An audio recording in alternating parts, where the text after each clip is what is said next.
3 Agustus 2022, tatkala Nancy Pelosi, Ketua Umum United States House of Representatives Amerika Serikat, berkunjung ke Taiwan. Kunjungan ini dinilai Tiongkok sebagai provokasi oleh Amerika Serikat. Beberapa hari kemudian, Tiongkok menggelar latihan militer besar-besaran di garis median Selat Taiwan.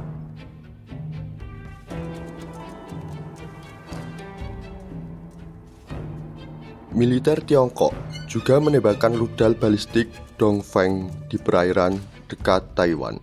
Still a muted U.S. military response in the region. An intercontinental ballistic missile test postponed out of concern China could misinterpret it. The aircraft carrier Ronald Reagan expected to return to port in Japan next week after staying at sea for just a handful of extra days to maintain a U.S. presence near Taiwan. Lalu, 7 Agustus 2022, kemudian kapal perang Tiongkok berhadapan-hadapan dengan kapal perang Taiwan.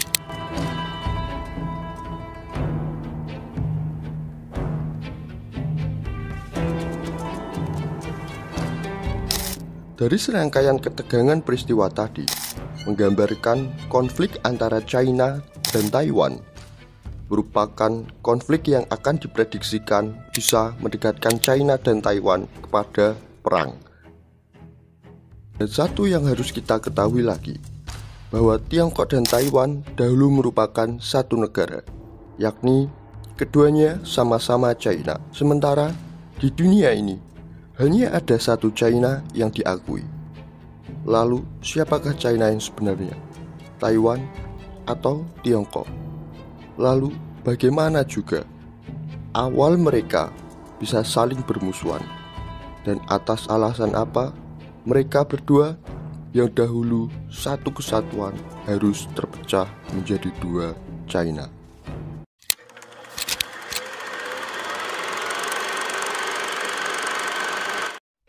Pada abad ke-19, China merupakan sebuah negara yang masih berbentuk kekaisaran.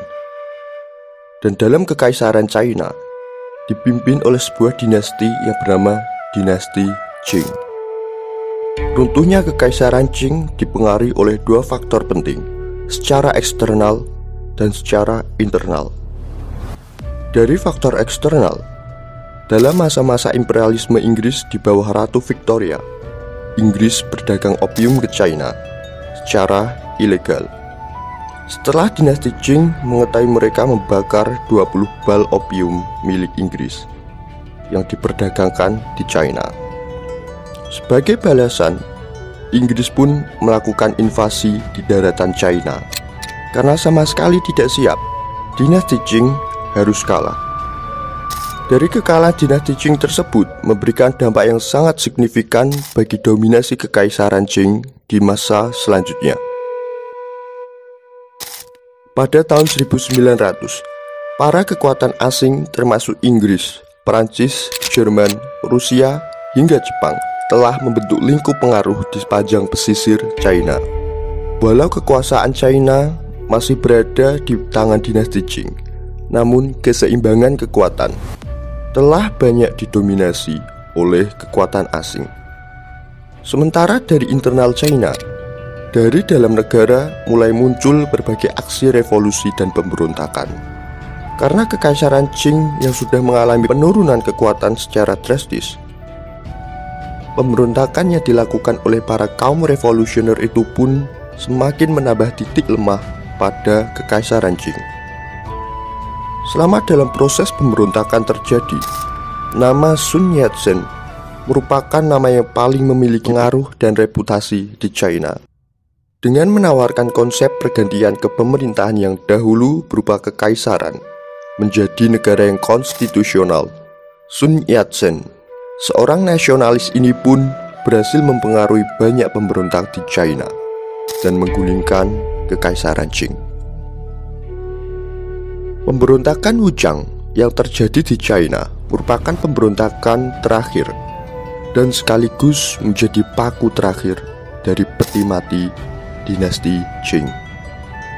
Dan Sun Yat-sen, pemimpin para kaum revolusioner itu pun dipilih sebagai presiden pertama bagi negara baru, Republik Tiongkok.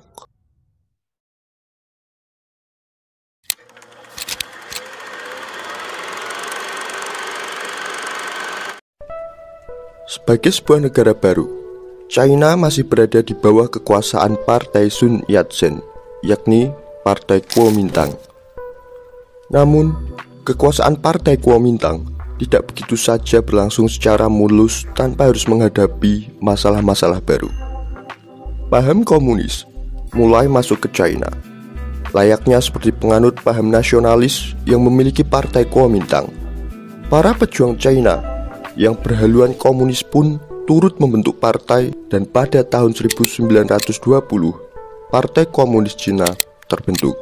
Dengan demikian, negara yang baru terbangun itu ada dua kekuatan politik yang akan menjadi rivalitas dalam perebutan kekuasaan di China, yakni Kuomintang sebagai partai yang berhaluan nasionalis dan PKC China yang berhaluan komunis. Mao's legacy of needless deaths is so great in number, the total may never be known. Exact figures we can never have. I mean, I've seen 40 million quoted and justified. Bekas dominasi asing yang masih tersisa di China adalah salah satu rintangan yang harus dilewati pada pertama kali.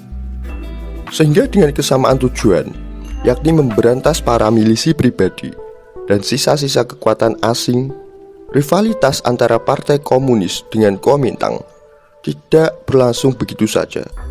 Mereka masih harus perlu untuk bersatu, untuk membasmi para musuh bersama.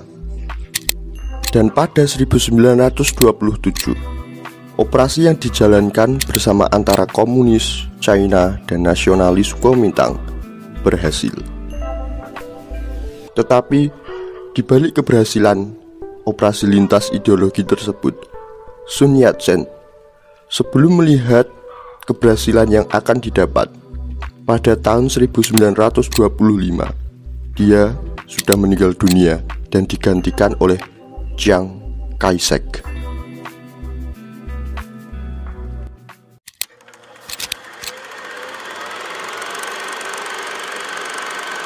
Tidak seperti Sun Yat-sen, bagi Chiang Kai-shek, komunisme merupakan ancaman yang akan membahayakan Kuomintang, terutama dalam berkuasanya Kuomintang sebagai partai di Tiongkok. Pada 1927, setelah berhasil, saat kaum komunis lengah di bawah kepemimpinan Chiang Kai-shek, para nasionalis Kuomintang membantai mereka, para penganut komunisme. Di daerah perkotaan yang menjadi basis daripada Kuomintang, para masyarakat komunis banyak yang diculik, dipersekusi, hingga dibunuh di depan umum. That death itself became a spectacle.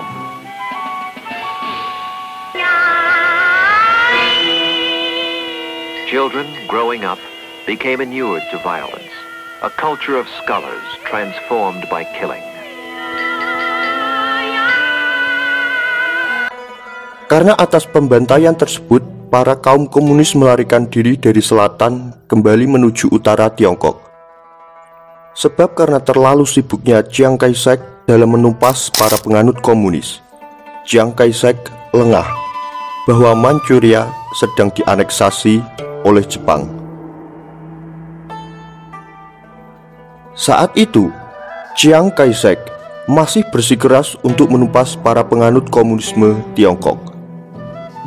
Sehingga kasus Manchuria yang sedang dianeksasi oleh Jepang menjadi isu yang dinomorduakan oleh Chiang Kai-shek. Namun, tidak bagi para perwira Chiang Kai-shek.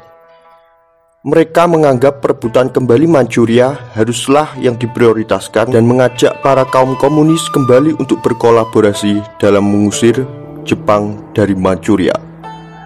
Lebih tepatnya, para kaum komunis saat itu lebih tepat untuk dijadikan milisi tempur terlebih dahulu. Dengan menculik Chiang Kai-shek dan menghadapkan kepada pemimpin komunis Tiongkok, Mao Zedong, bukanlah balas dendam yang dilakukan oleh Mao. Namun justru Mao turut mengajak kolaborasi dengan mereka dan membasmi Jepang. Dengan berat hati, Chiang Kai-shek pun yang didesak terpaksa menyetujui itu. Kolaborasi kedua pun antara ideologi nasionalis dan komunis terjadi lagi, dan dibentuklah Front Persatuan Kedua. Keputusan yang sangat tepat, karena pada 1937 Jepang masih secara kontinu menginvasi Tiongkok. Para kaum nasionalis dan komunis bertempur bersama melawan Jepang. Pertempuran demi pertempuran yang dilalui pun membuahkan hasil. Persatuan ini memberikan pukulan pada Jepang yang cukup signifikan. Di Tiongkok, Jepang sudah terkalahkan. Sementara di negaranya sendiri, kekalahan di pertempuran Pasifik dan hancurnya Hiroshima dan Nagasaki juga turut menekan Jepang. Sekarang, setelah berhasilnya kolaborasi antara komunis dan nasionalis, siapakah yang akan berkuasa di Tiongkok? Komunis, nasionalis, atau bersatu membangun Tiongkok?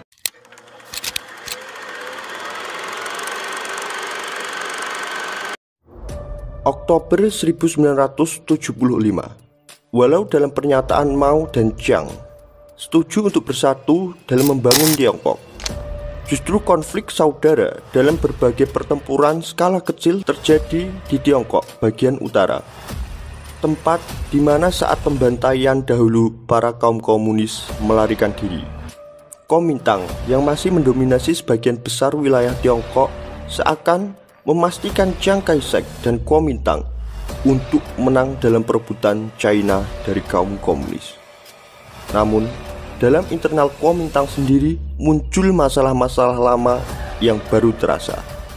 Pertama, luasnya wilayah dominasi Kuomintang dengan kurangnya evaluasi, sifat disiplin, serta inkompetensi membuat Kuomintang menemui kelemahannya.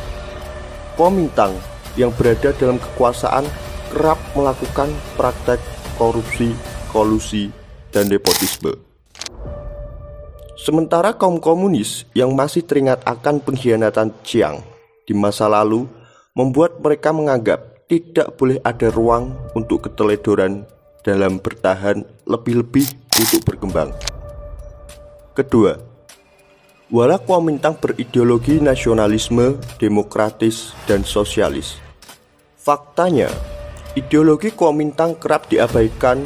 Bahkan para perwira tinggi Chiang Kai-shek kerap memaksa masyarakat dan bawahannya secara semena-mena. Masyarakat bawah dipaksa untuk bertempur demi memperkuat Kuomintang. Sementara komunisme, walau dalam ideologi mereka membolehkan segala bentuk kekerasan, namun pada implementasinya mereka tepat seperti apa yang sedang dibutuhkan pada keadaan. Mereka kerap menangkap tuan tanah dan para preman yang meresahkan dan membunuh di depan para korbannya. Terlebih, hal tersebut dilakukan setelah diadili.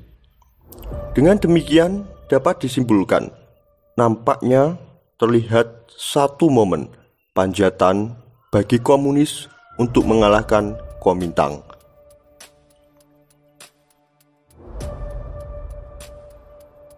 Dan benar, secara demografi, Tiongkok yang sebagian besar para penduduknya adalah masyarakat desa, dan desalah basis komunisme untuk memperkuat pengaruhnya. Sementara para pendukung Kuomintang mayoritas masyarakat kota. Dengan demikian sudah bisa dipastikan tinggallah menunggu sebentar lagi untuk kekalahan Kuomintang. 1 Oktober 1945, bertahun-tahun sejak berdirinya Republik Tiongkok setelah peperangan, pemberontakan hingga pembunuhan atas saudara sebangsa sendiri antara komunis dan nasionalis, Mao Zedong mendirikan berdirinya RRC atau Republik Rakyat China. Zedong inaugurates the so-called Chinese People's Republic. Zhou Enlai, former peace negotiator, becomes premier. Madame Sun Yat-sen, sister of Madame Zheng, provides revolutionary window dressing for a red China that is to emerge as a powerful and ruthless communist co-equal of Soviet Russia.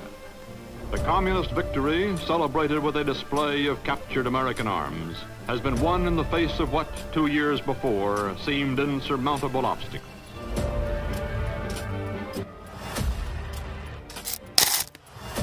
Chiang Kai-shek beserta Kuomintang dan para penganutnya yang sudah kalah telak harus melarikan diri ke Taiwan yang menjadi bagian pulau dari Republik Tiongkok.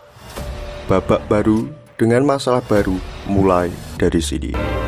In December 1949, Chiang Kai-shek and the nationalist government flee to the independent island of Formosa, 100 miles from the China mainland.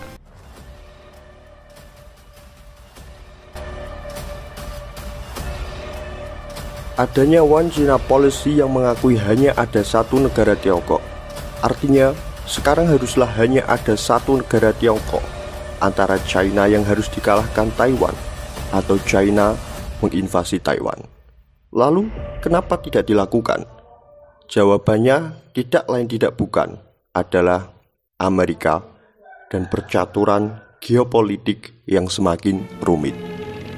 Arriving by helicopter, Generalissimo Chiang Kai-shek recently paid a courtesy visit to the American aircraft carrier Wasp.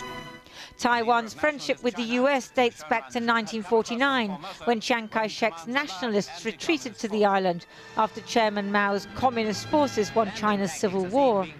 Nationalist Taiwan, not the communist mainland, got US diplomatic recognition. Neither side officially accepted that China was now divided. Then in 1972, President Richard Nixon went to Beijing and made a deal with Chairman Mao. Taiwan was the sticking point. But eventually, 7 years later, the US agreed there was only one China, Communist China. But it would retain good relations with Taiwan, which later became a prosperous democracy. Here in Taiwan serves to boost public confidence in the strength of our democracy as a foundation to our partnership with the United States.